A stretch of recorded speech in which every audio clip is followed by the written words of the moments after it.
the dusty light cast by the bus windows, Tracy could be 30, but she's actually 15.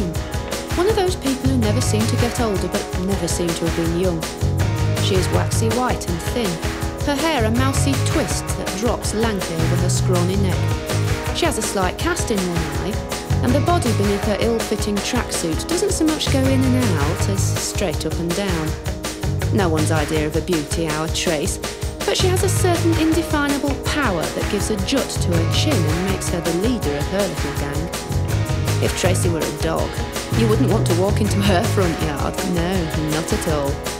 She's not clever, but like the mongrel terrier she so resembles, she's determined and she's cunning. At present she is holding forth to her entranced cronies on the subject of her forthcoming wedding, which will take place on the Saturday after her 16th birthday. It's all arranged. Look, that's the shop, that one, and that dress in the front is the one I'm having. The tight one with the sleeves. Yeah, I went in last week, didn't I tell you? I did too. Mind she's a snotty cower that runs it. She said to me, she said, dead posh like, bridesmaid's frock, is it lovely? Well, I just give it bride as it happens. God, she gave me a right look and said, aren't you rather young for that? I said, I'm old enough to be 3 months gone, and I'll look at that one over there if you don't mind. Oh, I tried it on. Oh, it looks like something off the telly. It's fantastic. I told my mum and she said it's mine if I want it. I mean, I'll have had the baby by then, so it should fit perfect. I do wonder about the hapless bridegroom at this point while the bus jolts up the Leeds Road.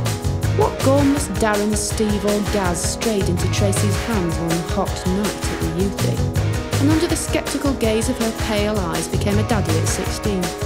Too witless to make the connection, he passes from his mother to his wife without visible effort.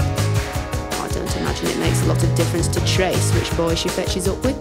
The male of the species is pretty superfluous to her needs, as long as he brings his wages or his dole home. In the years to come, he may stray with a willing barmaid, and Trace will whip down to the club sharpish and slap the girl silly to make sure the world knows what belongs to her. But it's not jealous rage, it's simply territorial. Baz or Gaz will trail home sheepishly to face Tracy's wrath and the howling of his 2 little sons. Or maybe he'll have a burst of independence and run off, in which case a divorce will ensue without much fuss, and Tracy will hunt down another husband and marry him in the same registry office as the first one, but this time in a suit with matching bag and shoes from the catalogue. Tracy's not dead. She's whipcord and steel.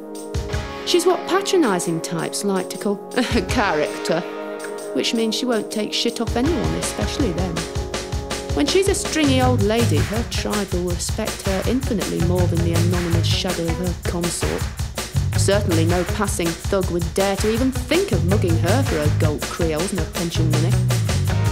But now the bus is nearing her stop, so she pulls out a smudged mirror and applies a slither of cheap lipstick to her thin mouth, fluffs up her hair and trips off the bus, squeaking her trainers down the stairs and shrieking with her friends. I have a ways to go, and picturing the wedding makes me smile right up to home. I wish I could go. I bet it's a great dinner.